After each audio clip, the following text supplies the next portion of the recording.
Kalakwatsa. So, gaya ka ng sabi ko sa inyo, dito tayo sa Tambubong Sandcastle Beach Resort.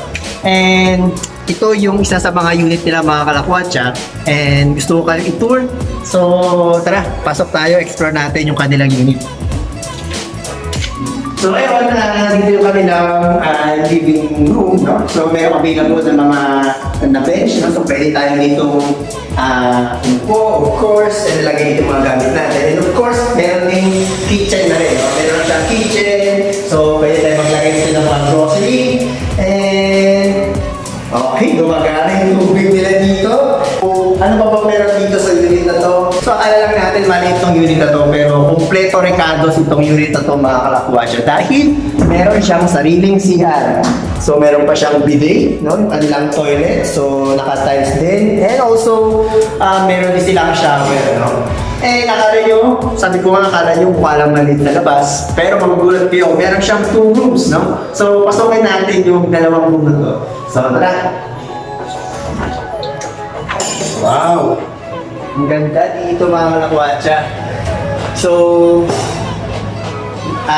double deck siya and fully air conditioned yung room niya, no? So, ang ganda. So, perfect for family and barkada ito mga Kalakwatsa.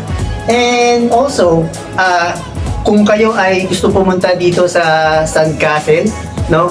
Pwede nyo silang i-visit yung kanilang Facebook page. Mamaya ipa-plug natin mga Kalakwatsa. And kung magtatanong naman kayo kung magkano ang rate nila dito, so depende kung sa araw ng iyong pagpunta. Pag weekdays, ang halaga ng kanilang unit na to ay 3,500. So pag weekdays naman ay 4,000. So depende kung kailan kayo pupunta. So ang unit na to mga Kalakwatsa ay good for 10 packs talaga siya.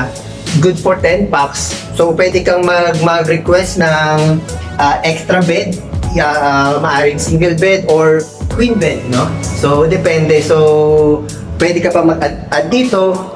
And sabi ko, siguro ka rin, bakit 10? Kasi meron pang additional room dito mga Kalakwatsa. So, ganun pa din, air condition siya. So, kung doon ay pwedeng ang kasya dyan ay parang let's say 5, no? So, dito addition, another 2 na naman. So, 7 na, no? Bali, itong room na binuksan natin mga Kalakwatsa ay air condition din. So, grabe. Pwede mo nang buksan tong room na to para hanggang sa living room ay aircon. So, saktong-sakto to mga Kalakwatsa dahil mainit, no? So, just the same, kung marami talaga kayo, marami kayo sa pamilya nyo, pwede kayong mag-request ng, sabi ko, ng extra bed. So, maaaring queen bed, so available ng queen bed and also yung pang single, no?